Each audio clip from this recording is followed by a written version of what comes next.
Et pour cette première, nous sommes en plein cœur de Paris, au beau milieu du Forum des Halles, place Carrée, et nous nous intéressons au football. Ouais, la question, football, le football favorise-t-il le racisme ou le vivre ensemble? Bim, c'est posté, c'est tweeté. Ça y est, c'est envoyé? Le rendez-vous est lancé. Super, alors on n'a plus qu'à déballer nos caméras et nos micros, on vous attend très nombreux. Allez, c'est parti.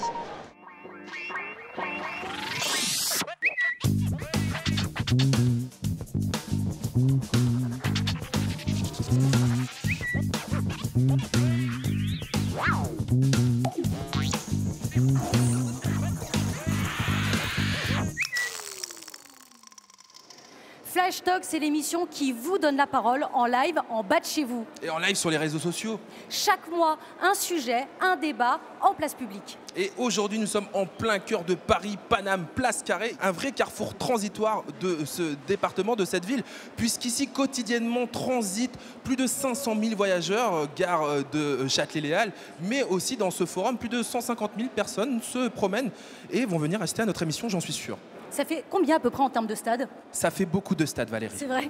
Alors, on parle de stades évidemment, comportement raciste lors des matchs ou encore discours stéréotypés sur les joueurs de couleur. L'histoire contemporaine du foot est régulièrement entachée de dérives racistes, souvent condamnées, jamais éradiquées. Et que reste-t-il de l'esprit de 1998, l'année de la victoire où l'équipe des Bleus était l'équipe Black Blanc Beurre, vraiment un symbole pour la société française d'alors? Alors une question, le foot est-il raciste ou bien est-ce que c'est encore un terrain d'intégration? C'est la question. Et oui, c'est la question qu'on va se poser avec nos invités, Valérie. Pascal Chibonda, tout d'abord, vous êtes vice-champion du monde de football avec l'équipe de France en 2006. Mais juste avant cela, vous avez été victime de racisme à plusieurs reprises alors que vous jouiez au SC Bastia où certains supporters locaux vous prenaient régulièrement à partie. Et à côté de vous, Joël Muller, le président de l'UNECATEF, qui est le syndicat des entraîneurs du football français. Alors, pour vous, certes, il y a des petits problèmes de racisme de temps en temps dans le foot, mais ce n'est pas non plus un problème de fond, hein. Je résume.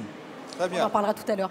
Et puis enfin, Pape Diouf, merci beaucoup d'avoir accepté notre invitation. Vous avez été journaliste, agent de joueur et surtout président de l'Olympique de Marseille. Vous êtes membre de Sport et Démocratie. Alors vous n'avez pas été directement touché par le racisme, mais vous regrettez le manque d'intégration des joueurs de couleur à la fin de leur carrière. Et puis, je n'oublie pas un autre invité qui est sûrement l'invité principal de cette émission. Eh bien, c'est vous, derrière votre écran, puisque vous nous suivez avec le hashtag FlashTalk, mais c'est aussi les gens qui sont venus, qui assistent à notre émission, le public qui aujourd'hui aura une parole aussi importante que celle de nos experts qui sont sur notre terrain de jeu. D'ailleurs, je vais m'empresser dans quelques instants d'aller chiller avec eux, si ça ne te gêne pas. Ben non, ça ne me gêne absolument pas. Alors justement, avant de démarrer ce débat, je vous propose de nous rafraîchir la mémoire avec un premier sujet. Cris de singe, jet de banane, de plus en plus de dérives inadmissibles, voire racistes. Et oui, mais le racisme n'est pas qu'une affaire de supporters, comme est venue nous le prouver la désormais célèbre affaire des quotas en 2011 de la Fédération française de football.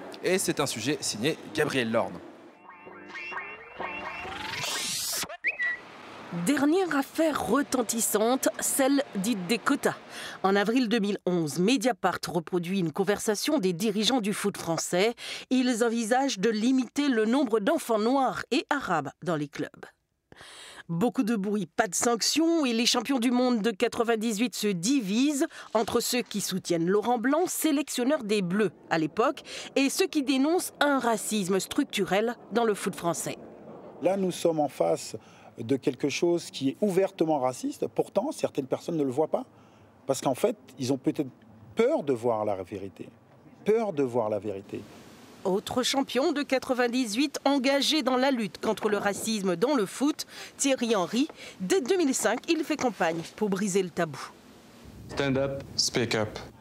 Quand en février 2008 à Metz, Abdeslam Ouadou fonce dans les gradins pour retrouver les supporters qui l'ont insulté, il évoque une douleur insupportable. Sale singe, sale négro, c'est quoi ça? C'est pourtant lui qui écope d'un carton jaune. C'est lui aussi qui doit s'excuser. C'est des choses en tant que professionnel qui ne se font pas, mais c'est vrai que, croyez-moi que c'est des mots très durs et c'était difficile à contenir contenir son sang-froid, quoi. Mais il n'y a pas que des supporters racistes, il y a des joueurs aussi, tel ce pincement-de-nez de Milan Barros quand Stéphane Mbia l'approche. La fédération est embarrassée, elle convoque les deux parties et prononce une suspension de 3 matchs contre l'accusé. Mais elle botte en touche sur la question des responsabilités. Quand vous avez un mal qui est profondément ancré dans notre société, eh bien, ce n'est pas le football qui va le résoudre totalement. Premier joueur à porter plainte contre un autre, Makan Traoré. En mai 2009, il poursuit Maxence Cavalcante, qui l'a traité de sale nègre. Le joueur malien obtient la condamnation de son adversaire pour injure raciste, 4 mois de prison avec sursis, 100 heures de travaux d'intérêt général, une première en France. C'est un délit qui est excessivement grave, qui occasionne un trouble à l'ordre public qui est considérable, des troubles sur les victimes du fait de racisme qui sont terrifiants. Dans les années 2000, à Bastia, plusieurs joueurs noirs sont régulièrement insultés, mais pour la plupart, ils choisissent de faire profil bas. Chef, non, j'ai rien à dire sur ça. Je vais avoir des problèmes encore. J'ai rien à dire sur ça. Alors, le sujet qu'on vient de voir, il se termine avec Franck Matingou qui ne veut pas s'exprimer. Vraiment qui a du mal à en parler. Est-ce que vous pouvez nous expliquer un petit peu mieux ce qui vous est arrivé quand vous étiez donc au SC Bastia? Lors d'un match à domicile contre Istres, je crois, je suis pris à partie par certains supporters du public qui sont mis à cracher sur moi et à me traiter de sale noire. C'était régulier? Non, c'est pas régulier, c'était la première fois. D'accord. Et moi, je trouvais ça étonnant parce que moi, je suis un joueur sur le terrain, je donne à fond, je mouille le maillot. Et pourquoi moi? Après, j'ai décidé de sortir du terrain et de ne pas continuer le match. D'accord. Qu'est-ce qui s'en est suivi après? Est-ce que vous êtes senti soutenu par votre équipe, par les joueurs, par le staff technique? Soutenu, oui, au début, mais après, j'ai décidé de... Non, pas passer l'éponge, mais... Est-ce qu'on peut passer l'éponge sur ce genre de fait? Non, on ne peut pas passer l'éponge sur ce genre de fait. Vous y repensez encore aujourd'hui? Si, parce que pas longtemps, ça m'est encore arrivé. Et... Où ça? Quand? C'est un match contre Clermont. Et il y a un supporter qui m'a encore traité de sale noire. Je sais pas. C'est peut-être parce que je fais un beau métier et que lui, il vient juste pour regarder le match. De la jalousie, certainement? Ouais, j'ai quitté la France il y a 10 ans. Et il dit, je vais revenir parce que quand même, je suis français. Et je reviens et ça arrive à nouveau. Et bon, je dis, c'est dommage, mais c'est la vie. Joël Muller, comment vous réagissez à cette anecdote et même la deuxième qui est encore plus récente? Tout le monde réagit de la même manière. C'est absolument désolant. Simplement, ce qui se passe, c'est que c'est une petite minorité qui se comporte de cette manière. Je dirais même que ce sont des abrutis. Et donc, effectivement, à partir de là, on ne peut pas considérer que c'est quelque chose de général. Donc, ces gens-là sont effectivement arrêtés, condamnés, et c'est tout à fait normal. Maintenant, si vous avez la solution pour empêcher ce genre de choses, sauf les empêcher d'être au stade, moi, je ne la connais pas. On va essayer d'en discuter ensemble. On la trouvera peut-être ensemble. Pape Diouf, 1, est-ce que vous en aviez entendu parler? Et 2, est-ce que vous en connaissez d'autres? Évidemment que j'en ai entendu parler, mais cela ne me surprend pas. Parce que quand on entend ce type de remarques, d'abord, vous-même, vous commencez par parler d'hommes de couleur. Moi, je dis simplement des noirs. C'est plus simple. Hein? Très bien. Bon. Quand, effectivement, vous entendez ce genre de remarques qui viennent de gens dont on peut évidemment considérer comme Joël que c'est une minorité. Mais quand on entend d'autres gens traiter de guenon la ministre de la Justice, absolument, il faut donc considérer que c'est qu'au 1er mai, si vous y faites référence. Donc c'est un problème de société. On ne peut pas isoler le football du reste de la société. Voilà ce que je pense. Valérie. Rafale? Je suis dans l'agora, je suis dans la foule avec vous. N'oubliez pas le hashtag FlashTalk. Encore quelqu'un qui a répondu positivement à notre invitation balancée sur Twitter. Ça, c'est vraiment sympa de sa part. C'est un journaliste également qui est chez Afrique Foot, je ne me trompe pas? C'est ça, afriquefoot.com, ouais. Rappelle-moi ton prénom. Romain. Romain, et toi, ça te fait réagir? Oui, donc justement, les instances internationales en particulier. Donc, est-ce que l'UEFA et la FIFA en font assez? Sepp Blatter, à chaque fois, dans ses meetings, martèle que le combat contre le racisme est la priorité et il n'y a pas vraiment d'avancée. Donc finalement, comment faire? Est-ce que la FIFA et l'UEFA doivent saisir ce problème à bras-le-corps et prononcer éventuellement des retraits de points, voire des relégations administratives en lien avec les fédérations concernées? Ah, elle y va. Hein. Ah ouais, Valérie, le public a des choses à dire aujourd'hui. Non, mais c'est vrai. Qu'est-ce que vous pensez des sanctions? Qu'est-ce qu'on doit faire à ce moment-là? On parle souvent du football comme un jeu d'intégration, qui facilite l'intégration.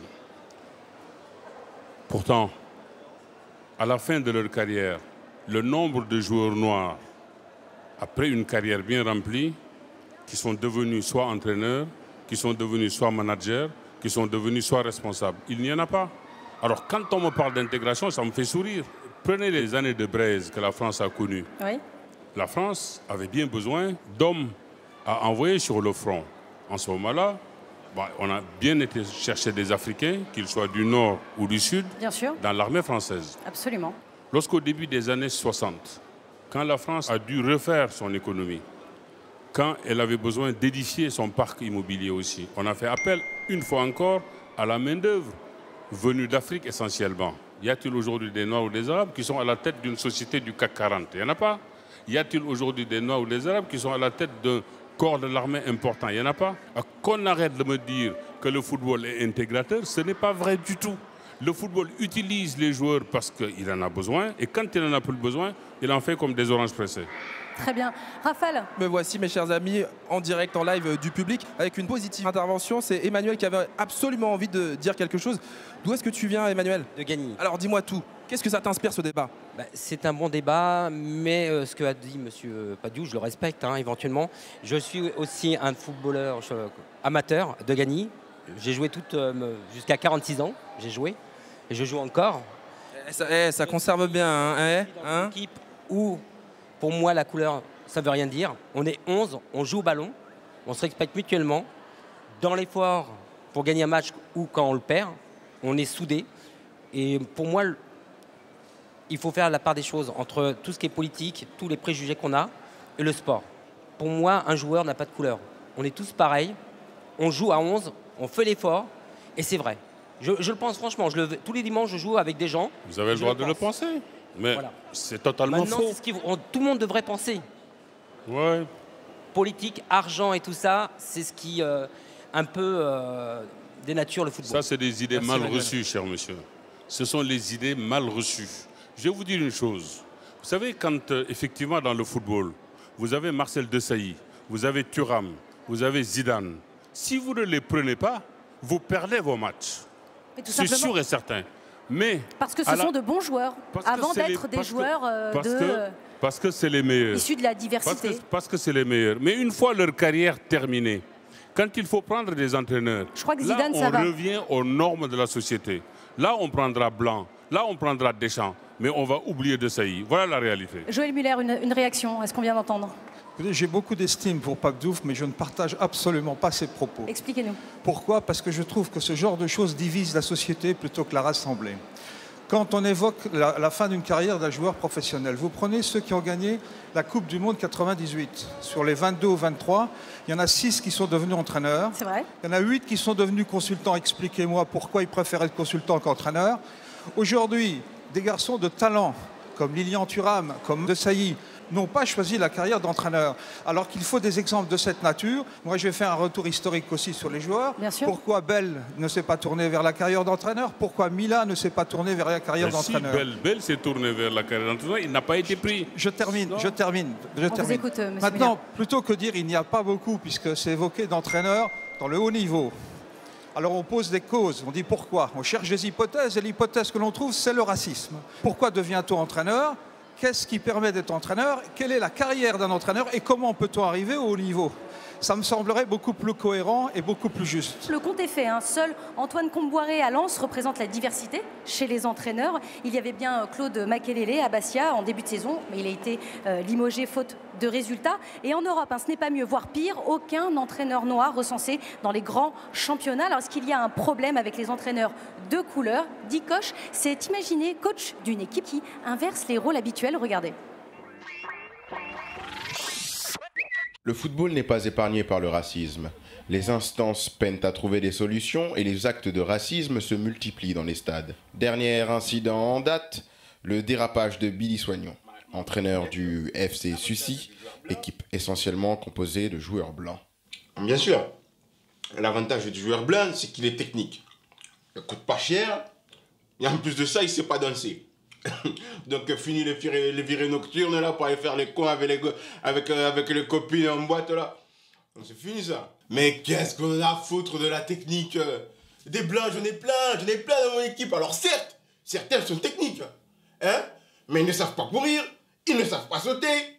Un coup d'épaule, tu les retrouves par terre, les jambes cassées. Alors c'est bien beau de savoir faire des roucoulettes et tout ça là, hein, mais à la fin de la saison, c'est pas ce qui me fait gagner des matchs. C'est pas ce qui me fait gagner des matchs. Je savais que j'aurais dû recruter des Africains. J'en ai marre de cette équipe de Blanc-Bec. De Blanc-Bec, ça y est, je l'ai dit. Blanc-Bec, ça y est. Blanc-Bec. Billy Soignon est-il allé trop loin?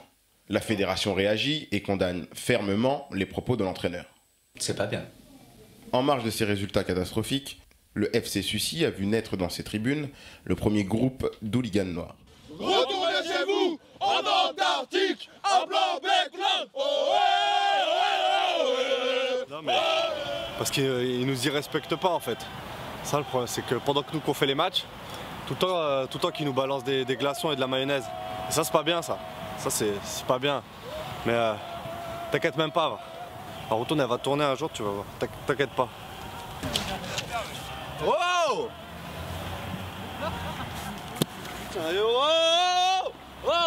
Ouais, si on leur balance des glaçons, c'est parce qu'ils habitent dans des pays froids là. Ouais, et moi j'apporte de la mayonnette, petit peu foutre de la mayonnette en tout cas. Ouais, moi quand je joue au foot, et ben ils nous balançaient des bananes, et bien nous on leur balance de la mayonnaise. Blanc-Bec, Blanc-Bec. Des propos durs à entendre. La fédération monte au créneau et recadre ce groupe d'hooligans. C'est pas bien. Les défaites se suivent et les supporters demandent de plus en plus de mixité au sein de l'équipe. Ah, ok. C'est grâce aux 3B qu'on a gagné la Coupe du Monde en 98. 3B, les 3B. Tu vois les 3 quoi? Les 3B. Bougnoul, Baptou, Bamboula. Il n'y avait pas les Chinois, il n'y avait pas les Chinois. Les Chinois, ils étaient au travail. Face aux pressions des associations de lutte contre le racisme, l'entraîneur Billy Soignon a dû présenter ses excuses. C'est pas mon manque de clarté. Ma sémantique est parfaite. Je peux blesser des caucasiens, des hommes pâles, des blancs. Je m'en excuse. J'ai pas de problème avec les blancs. Enfin, j'ai même des amis blancs. J'ai des amis blancs, je vous assure. Ces événements au sein du FC Sucy nous amènent à nous poser cette question. Billy Soignon doit-il s'inspirer de l'équipe de France vainqueur de la Coupe du Monde pour obtenir des résultats? Bougnoul, Bamboula, Baptou, Black, Blanc-Peur. Et pas la cour de récré là les gars. Bande de gigolos. Alors, Rafale, hein, justement, je crois que vous êtes avec Dikosh. Hein. Alors déjà, une petite chose, Valérie, beaucoup de tweets pour dire, avec le hashtag FlashTalk, pourquoi est-ce que maintenant vous me vous voyez? Déjà, c'est une vraie question que les gens nous posent. Donc Valérie, arrête de me vous voyez, puisque depuis tout à l'heure, on se tutoie. Mais surtout, regarde, hop, je suis avec mon frère de Perfecto, Dikosh, le majestueux Dikosh. Bonjour à tous, Dikosh. On s'est inspiré d'un dérapage d'un entraîneur de Bordeaux et on s'est inspiré de cette histoire pour inverser les rôles. Donc ce qu'on a fait, c'est qu'on a imaginé un entraîneur noir avec une équipe totalement composée de joueurs blancs.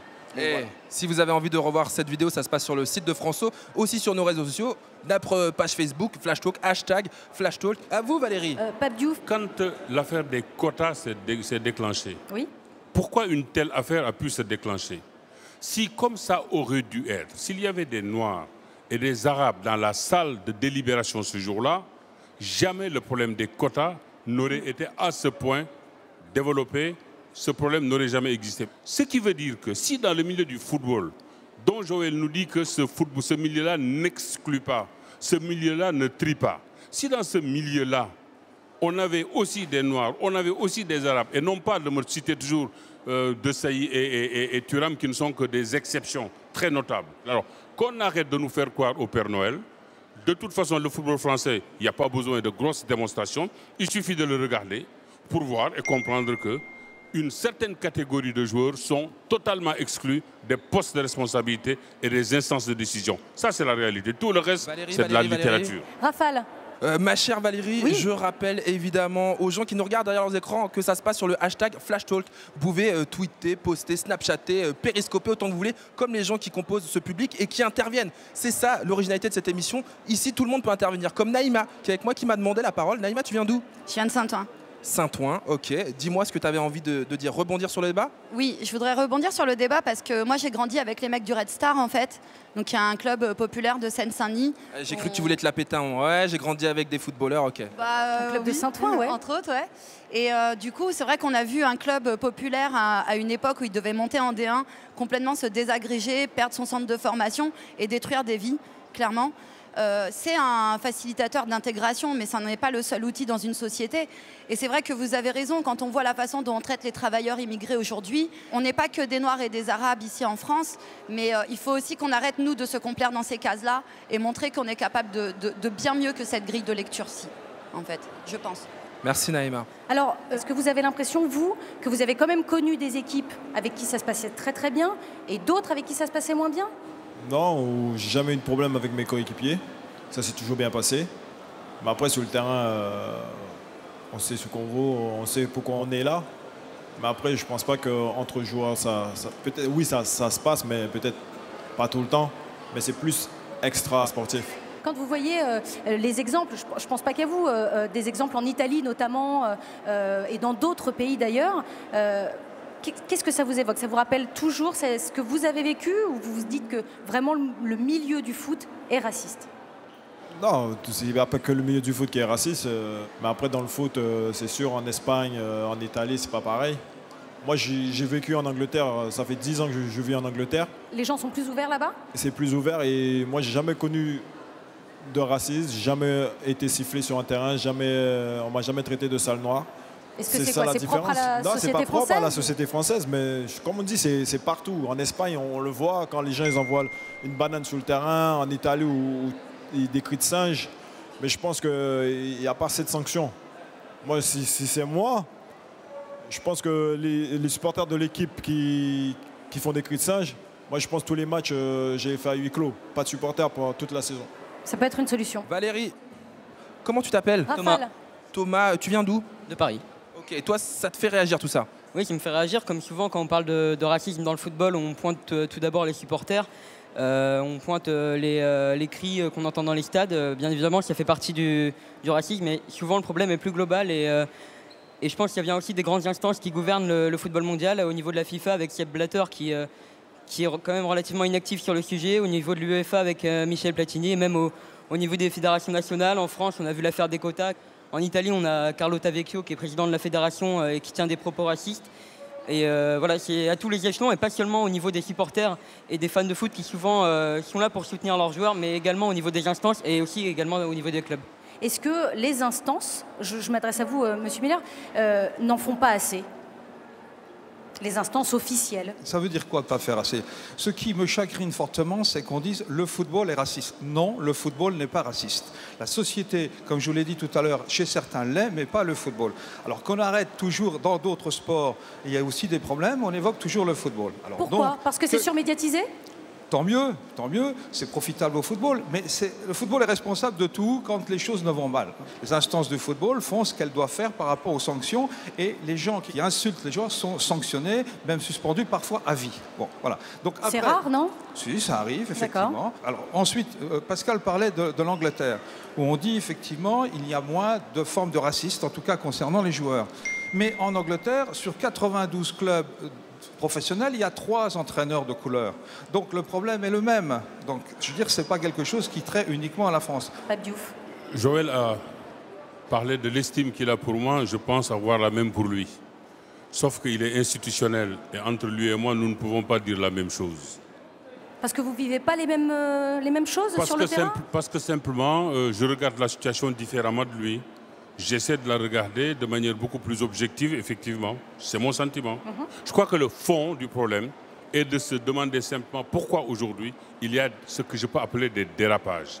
Et ces dérapages-là... Comment vous les expliquez? Mais on les explique simplement par comment vous dire, par une société aujourd'hui qui sélectionne, une société qui trie, une société qui très clairement fait de la discrimination quand il s'agit évidemment de promouvoir. Entre Makelele et Deschamps, Deschamps répondra beaucoup plus aux normes de la société que Makelele. Et là, on retombe précisément dans ces normes de discrimination dont souffre aujourd'hui la société. Et quand j'entends en Angleterre, c'est pareil, et ceci, et là, il n'y a pas d'entraîneur, La saloperie n'a jamais corrigé une autre saloperie, à ce que je sache. Les joueurs noirs seraient plus techniques, plus tactiques. Qu'est-ce que vous a inspiré cette réflexion? Est-ce qu'il aurait dû être sanctionné, Willy Sagnol? Et sanctionné pourquoi? Même si ces paroles ont été maladroites, ne le prenez pas pour une forme de racisme. Autrement, tout le monde est racisme tous les jours. Autrefois, le fait de s'exprimer dans un micro, et donc du coup d'avoir une parole publique, ça n'oblige pas à une certaine retenue. Mais bien évidemment, mais il débute son carrière et dire que c'est du racisme, c'est stupide. Voilà, qu'il a été maladroit, personne ne discute. Maintenant, dans le football, dans le championnat de France de première division, il y a 20 clubs, il y avait en début de saison 2 entraîneurs noirs ou de couleur. Bien. Si on prend quelques statistiques, j'ai un peu réfléchi. Valérie, la population noire représente à peu près 5% par rapport à la population française. Donc, on avait déjà 10%. Dans le football? Non, dans la société française. Générale. Il faut parler du football quand même. Non, mais attends, laisse-moi terminer. Non, mais c'était pour faire la comparaison. Donc 5% par rapport à la population, sur les 20 clubs, ça fait 10%. Donc on est déjà mieux. Très bien. Rafale, peut-être? Beaucoup de tweets sur le hashtag FlashTalk. J'en lis un peu au hasard. Il y a Fred Zeto qui nous dit comme les équipes africaines font toujours appel aux entraîneurs blancs, est-ce que ça n'empêche pas l'émergence d'entraîneurs africains? Ça va peut-être vous faire rebondir. Pourquoi les sélections africaines viennent chercher des entraîneurs blancs? Pourquoi? Alors je veux bien que Pape nous donne des leçons en disant la France effectivement est raciste ou le football est raciste, mais dites-moi pourquoi ils ne choisissent pas déjà leurs sélectionneurs de couleur? Évidemment. Si l'Afrique aujourd'hui est dans cette voie, j'allais dire presque un peu de sous-développement, c'est parce que les Africains eux-mêmes, ils n'ont peut-être pas fait l'autocritique qu'il faut. Il faut commencer par se respecter soi-même pour arriver à quelque chose. Bien sûr. Il faut arriver à respecter. Mais là, il est vrai que beaucoup de techniciens africains, localement, se posent des problèmes entre eux au point de contraindre les responsables à aller chercher ailleurs un entraîneur. Chibunda acquiesce à ce que vous dites. Aller chercher ailleurs un entraîneur. Je ne veux pas mettre Pape dans la difficulté, mais simplement, pour Apparemment, donner l'exemple, on a besoin d'entraîneurs noirs de haut niveau, qui sont des exemples comme Parker l'est dans le basket, comme dans d'autres. Pourquoi? Toujours les exceptions, toujours. Mais non, alors l'exception... Si, toujours l'exception, oui, mais jamais la règle. On ne peut pas parler d'exception dans le domaine du basket. Mais si. Alors je termine, si ce n'est pas l'exception. Pape, tu as été en responsabilité, tu as été un très bon président de club. Pour toi, pendant 5 ans, tu n'as pas pris un entraîneur de couleur. Explique-moi pourquoi. Je vais répondre. Alors on vous écoute, justement, la réponse de Pape Diouf. Évidemment, je suis d'accord avec Joël. Il n'y avait pas besoin de sanctionner Sagnol. Sagnol n'est que le piètre, le médiocre produit d'un système lui-même très médiocre. C'est ça la réalité. Ce n'est pas Sagnol. Puisqu'il y a eu Blanc, il y a Sagnol. Je prends tous les paris ici. Demain, il y aura un autre. Vous pensez? Bien entendu. Qu'est-ce qu'on fait pour l'éviter? Qu'est-ce qu'on fait pour éviter ce prochain Sagnol, vous savez comment on peut éviter ça? En mettant chacun à sa place. En reconnaissant simplement que les joueurs noirs, que les joueurs arabes qui jouent et qui sont très bien pendant leur carrière, qui sont bons, quoi, qui ont une capacité de réflexion, une capacité de compréhension, que parmi eux, ceux qui ont envie d'être entraîneurs, ceux qui ont envie d'être dans les instances, ceux qui ont envie d'être des administratifs, qu'on les prenne à leur place. Le jour où ces joueurs-là seront à leur place, dans la proportion qui est la leur dans le milieu du football, les choses changeront. Alors, ils me demandent pourquoi je n'avais pas pris un entraîneur noir. Mais en prenant un entraîneur noir, j'aurais exactement fait ce que je reproche aux autres aujourd'hui. Mais si sur le terrain, à l'époque, il y avait un entraîneur noir qui me paraissait le mieux convenir à l'Olympique de Marseille, je l'aurais pris. Valérie. Alors attendez, j'ai Rafale qui... Je piaille d'impatience, évidemment, car je suis avec le public qui a une voix aussi importante que nos experts qui sont autour de Valérie. Il y a aussi sur Twitter, avec le hashtag FlashTalk, Clémence MKR qui est quelque part là dans les halles, mais qui n'a pas pris la parole, sauf sur nos réseaux sociaux, et qui nous dit FlashTalk aux halles. Quelle éloquence ce Pape Diouf. Très bon point pour Pape Diouf. On va continuer ce débat, mais d'abord, on va passer au tour du web, parce qu'on voudrait savoir un petit peu ce que le web dit de tout ça, comment réagissent les millions d'internautes français passionnés de football face au racisme dont ils sont parfois témoins au stade ou devant leur télévision. Rafale a scruté l'Internet français pour nous dresser une tendance de ce qu'il s'y dit, de ce qu'on peut y lire. Ça s'appelle Story Flash, c'est maintenant. Le 17 février, des supporters de Chelsea s'ambiancent dans le métro parisien. Trop de monde à leur goût, ils dégagent le premier noir venu et lui gueulent.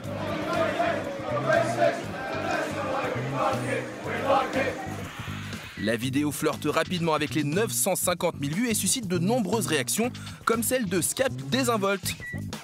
Rien que pour ce qui s'est passé dans le métro à l'aller, on va dire que l'élimination de Chelsea n'est que justice. Les gars de Chelsea ont empêché un Parisien de monter dans le métro. Les Parisiens ont empêché Chelsea de monter dans le car. Hashtag dans ta face. Souleymane, le gars éjecté de la rame de métro, devient l'icône du combat contre le racisme dans le football. Et tandis que les supporters de Chelsea se défendent, d'autres rappellent que le club est l'un des héritiers des hooligans des années 80. C'est marrant, dans la pub contre le racisme, il n'y a aucun joueur de Chelsea. Ce dernier tweet fait référence à la campagne de l'UEFA faisant la promotion de 11 engagements contre le racisme dans le foot. Oh, c'est méchant ça. Et bien vu. Les internautes sont taquins, c'est connu. Des supporters parisiens rebondissent sur l'occasion en créant une parodie géniale dans laquelle on peut voir un supporter de Chelsea se faire sortir d'une rame de métro par une horde de supporters du PSG. Hilar. Près de 25 millions de vues sur les réseaux sociaux, c'est le gros buzz de Storyflash. Et une belle réponse à la connerie humaine. Plus au sud, c'est pas mieux. La veille, l'entraîneur du Real Madrid, Carlo Ancelotti, cite Mussolini à la télévision italienne pour soutenir Arrigo Sacchi, ex-entraîneur du Milan AC, qui a affirmé le 16 février qu'au tournoi de Viareggio, il y avait beaucoup trop de joueurs de couleur, tout comme dans les équipes des moins de 20 ans en Italie.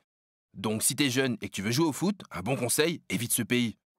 C'est Boufrioua qui a peut-être trouvé la raison à tout cela. Ce n'est pas du racisme mais un constat. Il y a beaucoup trop de Noirs et d'Arabes qui jouent avec beaucoup de talent. Retour en France avec les supporters de l'Olympique Lyonnais qui se sont distingués il y a quelques semaines par un fail des plus ambigus. Eh, y a rien qui vous choque là?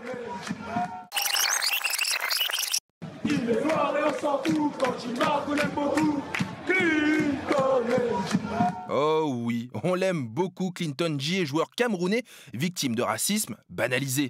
Comme le tweet « Ton protecteur, j'attends que vous soyez choqués et indignés comme Souleymane, éjecté par les fans de Chelsea ». Un hit qui m'a donné faim, on termine avec la banane, et l'un des gestes les plus classes du football de ces 10 dernières années. Le joueur Dani Alves qui mange une des bananes qu'on lui a jetées sur le terrain. Pousse ton cri, pousse le sien, voilà une belle réaction contre la bêtise, même si ce n'est pas l'avis de tout le monde. J'ai hâte de voir Dani Alves manger la banane gonflable et s'étouffer avec, tweet Donas09. Les stars se mobilisent sur le terrain du racisme, difficile de garder la banane.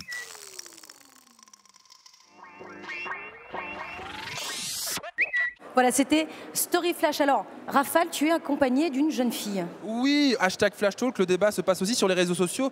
Qu'est-ce que nous dit Samantha? Samantha, tu viens d'où? De Melun. Et alors, à Melun, évidemment, on joue au foot? Non, évidemment. Non, ils peuvent pas jouer au foot à Melun. Le débat, ça te fait réagir, toi, cette question? Exactement, parce que je l'ai vécu personnellement. Le racisme n'a pas sa place et sur les terrains et partout ailleurs, d'ailleurs. Et voilà, donc c'est un combat qu'on doit tous prendre en compte parce que c'est très grave ce qui se passe. Je pense que surtout dans le milieu du football, c'est le talent qu'on juge et non pas la couleur. Et je pense qu'il y a certaines personnes qui n'ont toujours pas compris le message. Donc moi, je suis déterminé à le faire passer aujourd'hui. Peut-être qu'un de nos invités autour de Valérie peut rebondir. Bien sûr, les progrès, où est-ce qu'on les fait? Où est-ce qu'on les place? Joël Muller. Vous m'avez fait venir pour parler pourquoi il n'y a pas des entraîneurs de couleur au haut niveau.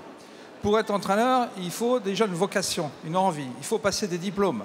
Parce que dépasser les diplômes, c'est nécessaire parce que c'est une profession réglementée. À ce moment-là, soit on commence, et c'est la règle pour tout le monde, qu'on soit de couleur ou pas, dans les clubs amateurs, et on essaye à travers ces résultats de se faire connaître. Soit on est un joueur de très haut niveau, et à ce moment-là, c'est l'exemple de Deschamps, c'est l'exemple de Laurent Blanc, ça sera l'exemple de Zinedine Zidane. À ce moment-là, immédiatement, on a la possibilité d'exercer au haut niveau, parce qu'on va dans des clubs dans lesquels on a été connu. Parce qu'en général, c'est des clubs dans lesquels on a joué. La difficulté, je termine, c'est le premier emploi. Mais pas seulement dans le football. Quand vous avez fini vos études et que vous devez commencer à travailler, trouver un premier emploi est dur. Absolument. Il est de même dans le football, qui est aussi le reflet de la société. Joël, comment peut-on m'expliquer qu'avec tous ces joueurs noirs ou arabes qui ont joué, comment peut-on m'expliquer que tous comme ça, voilà, ils n'ont pas envie d'être entraîneurs? Mais ou alors, que c'est le cas, on en revient à ce que disait Sagnol, ils ne sont peut-être pas suffisamment intelligents pour avoir le diplôme requis. Arrêtons un peu quand même, il n'y en a pas d'entraîneurs. C'est parce que les entraîneurs, il y a des critères de sélection que les présidents connaissent bien et qui sont les critères d'exclusion de la société française.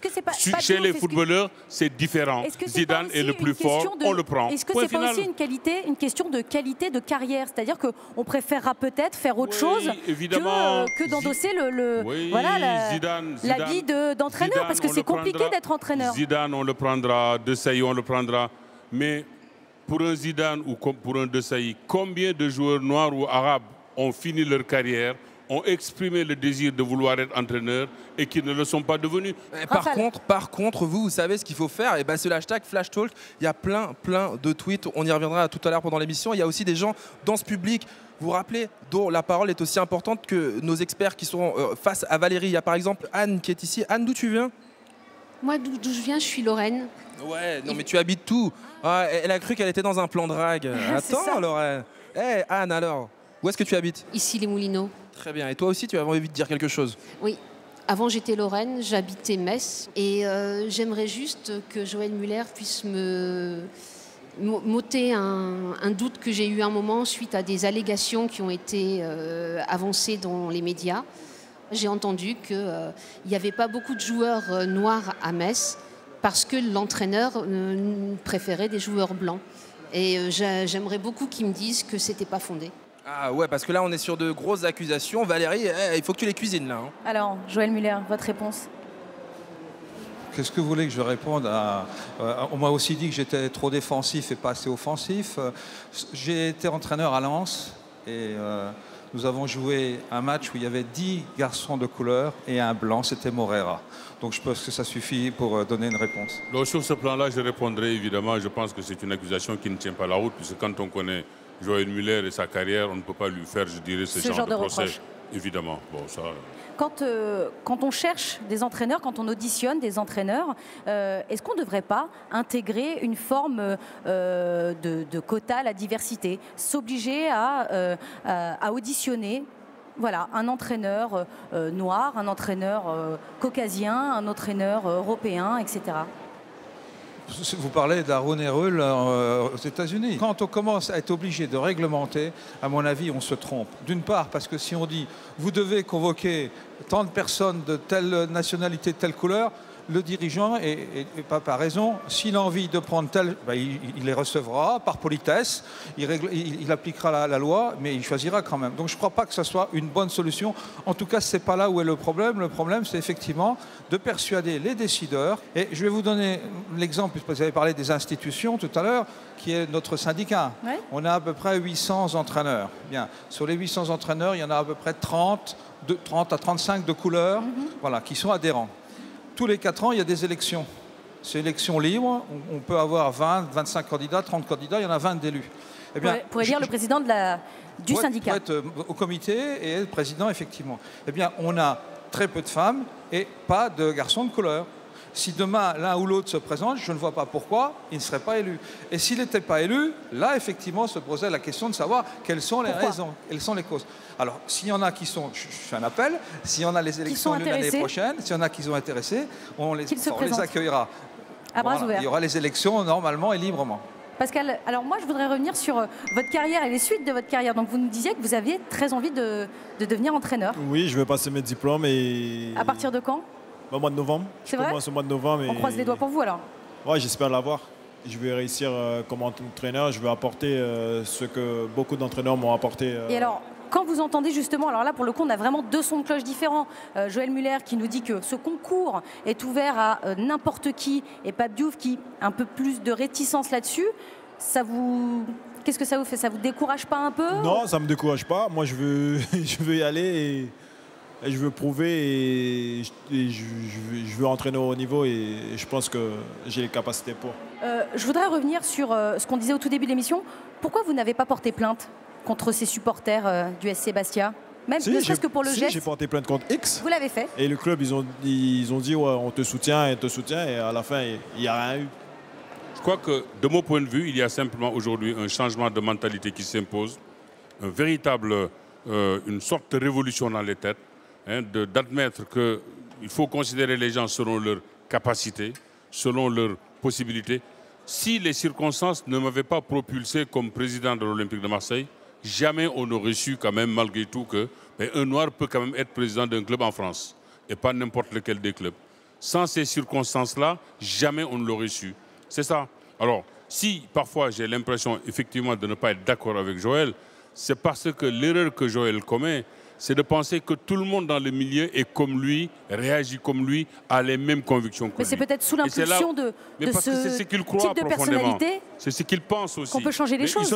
Il se trompe, les gens ne sont pas comme lui forcément. Voilà. Valérie, Rafale. Vous êtes sur François dans l'émission Flash Talk et on va passer à une autre partie de cette émission consacrée aux solutions et en véritable journaliste d'investigation.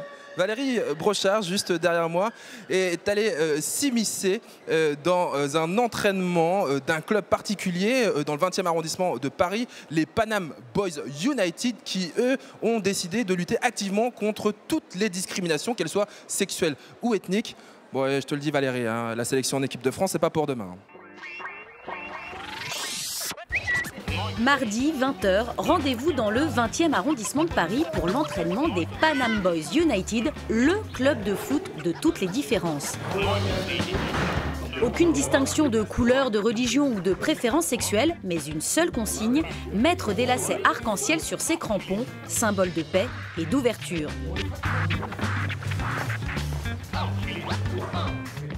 Des valeurs qui sonnent comme une évidence pour Bertrand, le vice-président du club.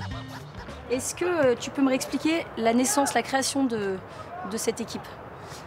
On avait envie de créer un club qui mette en avant le respect des différences. Ici, on vient avec son histoire, son parcours. Personne n'est jugé sur quoi que ce soit. Il y a des couleurs de peau différentes, il y a des religions différentes, il y a des orientations sexuelles différentes. Et tout le monde s'assume tel qu'il est. On en rigole dans les vestiaires. Pourquoi avoir eu ce besoin si fort de créer cette équipe ? On a décidé de faire ça. On est parti, on était 20, maintenant on est 50. Il y a plein de gens qui nous rejoignent et puis on a décidé de monter des opérations pour mettre en avant le respect de la diversité dans son ensemble. C'est pour ça qu'on porte par exemple ces lacets arc-en-ciel qui sont pour nous symboles de paix, d'harmonie, de concorde. Alors bien sûr à la base c'est un symbole LGBT, mais notre message c'est que c'est pas seulement un symbole LGBT, c'est vraiment un message de paix et de tolérance. Il faut se souvenir qu'en Afrique du Sud, après l'apartheid, on défilait avec le drapeau arc-en-ciel pour justement la tolérance entre toutes les populations ethniques. On discute, mais l'entraînement a déjà commencé. Direction le terrain.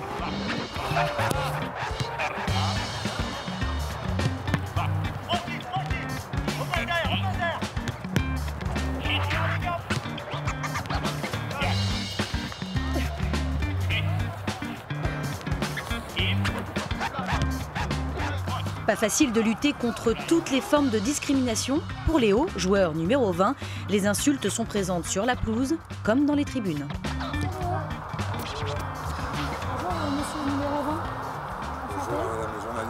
Est-ce que tu peux m'expliquer pourquoi tu joues dans cette équipe ? Parce qu'on a considéré que le football, c'était un terrain privilégié pour lutter contre ces discriminations, parce que c'est un espace de mixité où il y a de la diversité et qu'il fallait utiliser ce terrain-là pour s'exprimer. Est-ce que c'est pas aussi un terrain privilégié pour le racisme ?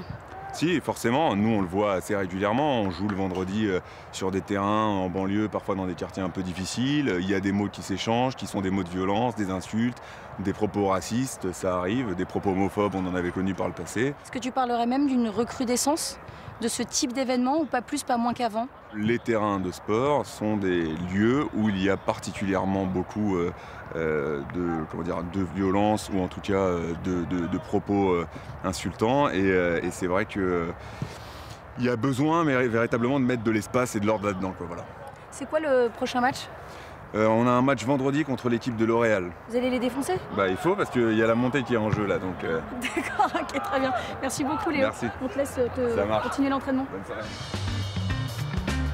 Fiers de leurs différences parce qu'elles sont la force et la richesse des Panam Boys, l'entraînement se termine par une très belle photo de famille. Vous avez un cri de guerre ou un truc comme ça, non ? Panam Boys ! Bip, bip, bip,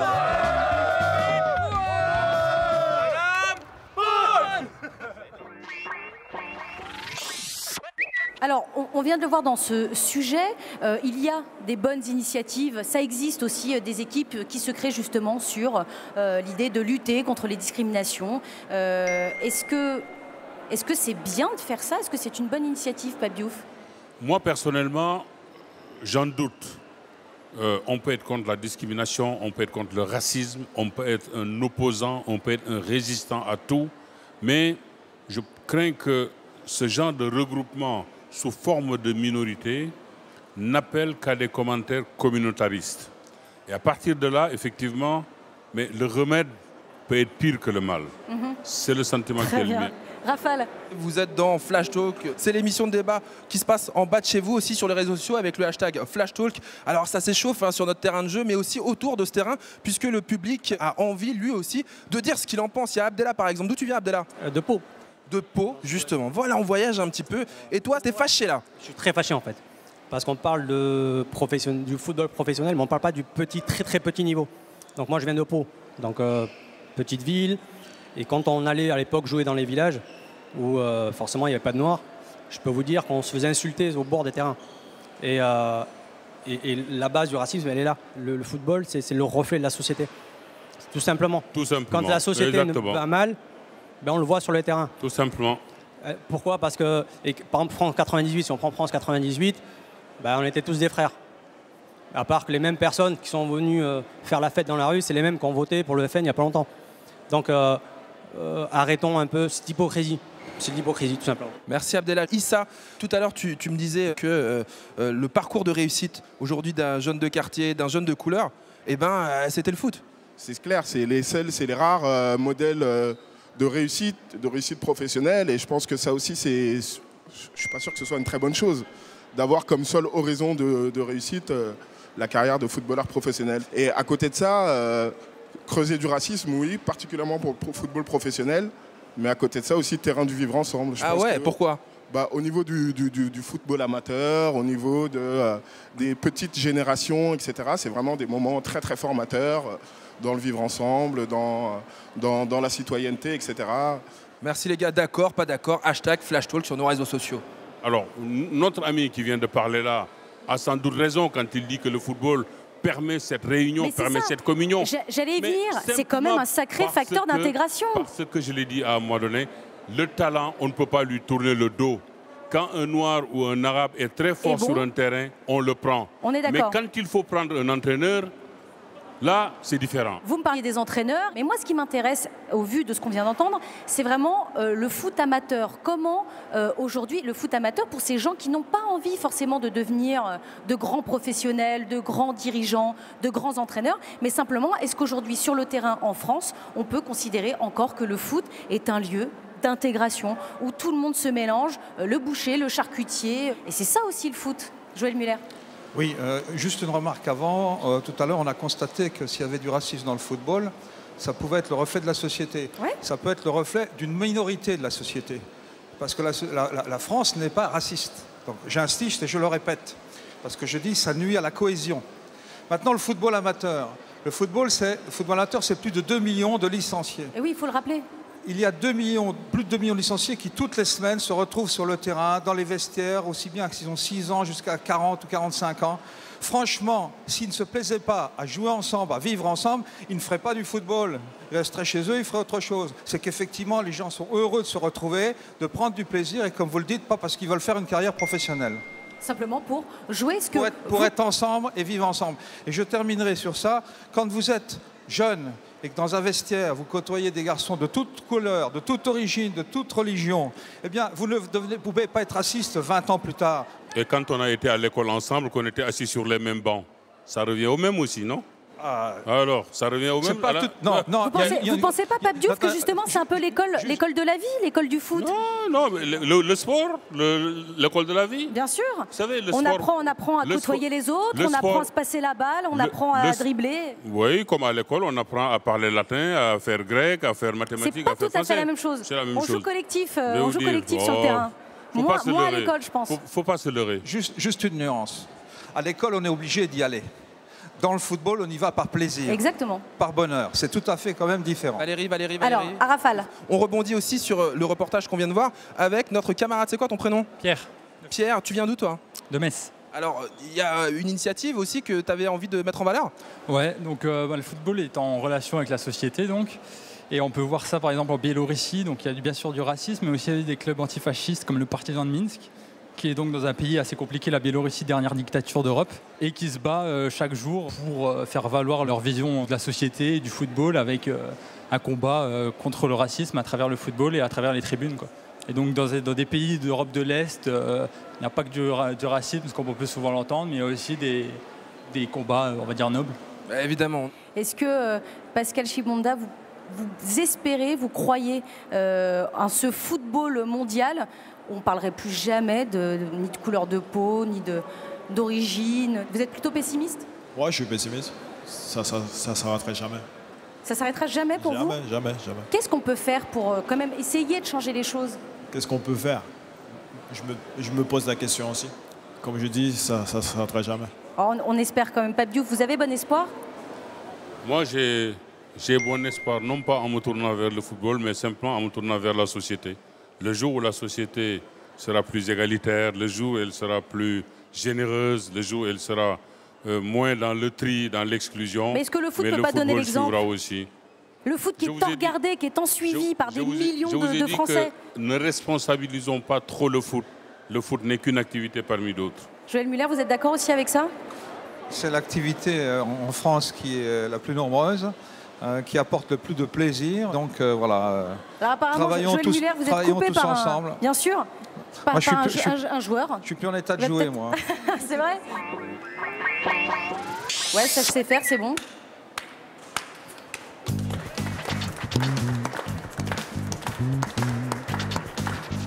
Ouais, pas mal.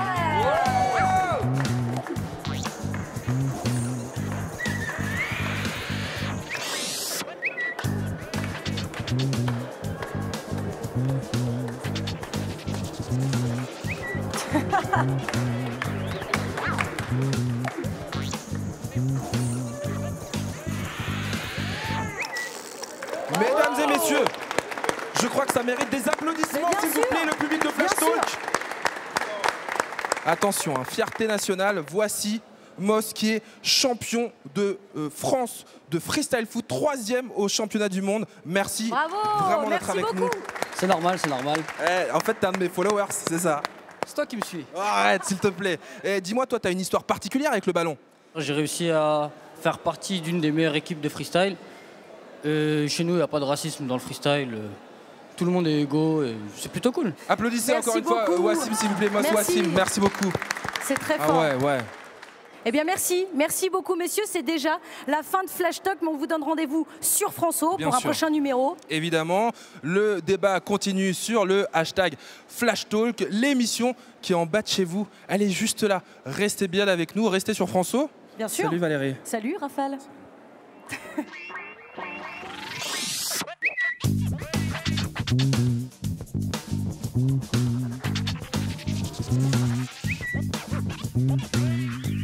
Wow.